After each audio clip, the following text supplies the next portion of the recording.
સરહદી વિસ્તારોની અંદર આચાર્ય વગરની એક શાળા હાલમાં સામે આવી રહી છે। જી હા, બનાસકાંઠાના સરહદી વિસ્તારોની અંદર દિયોદરના જાડા ગામે આવેલી સરકારી માધ્યમિક ઉચ્ચતર માધ્યમિક શાળામાં આચાર્ય જ નથી।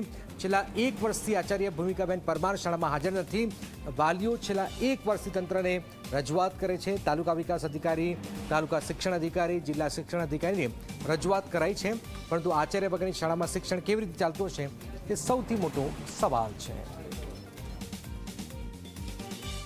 જે આચાર્યશ્રી તરીકે જે ભૂમિકાબેન પરમાર જે અહીંયા જે ચાર્જ નિભાવે છે તેમની ગેરહાજરી દેખાણી છે અને છેલ્લા દોઢેક વર્ષથી તેમણે હાજરી આપેલ નથી। ગામની શાળાનો વિકાસ ઊંઘાઈ રહ્યો છે, પાણીની અગવડતા છે અને બેન્ચોની પણ ઘણી બધી ઘટ છે, તો ગ્રાન્ટ નથી વપરાતી, બેન હાજર રહેતા નથી અને અમે જાણે એમની પાસે રૂબરૂ ફોનથી કોન્ટેક્ટ કર્યો તો એમણે કીધું કે હું હાજર નહીં રહી શકું અથવા તો હું ગેરહાજર રહીશ, તમારે આમાં કંઈ પડવાની જરૂર નથી। આવું બધું ગામવાસીઓની ઉદ્ધતાઈથી જવાબ આપેલ છે।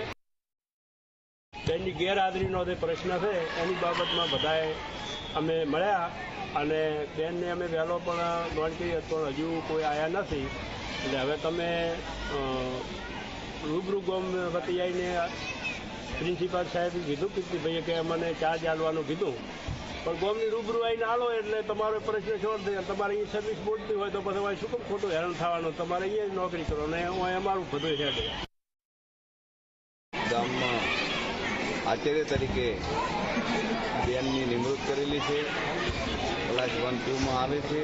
બેન એક વર્ષ ગઈ સાલ 15મી ઓગસ્ટના દિવસે પ્રોગ્રામમાં હાજર હતા, એના પછી ફરી અમે બેનને જોયા નથી।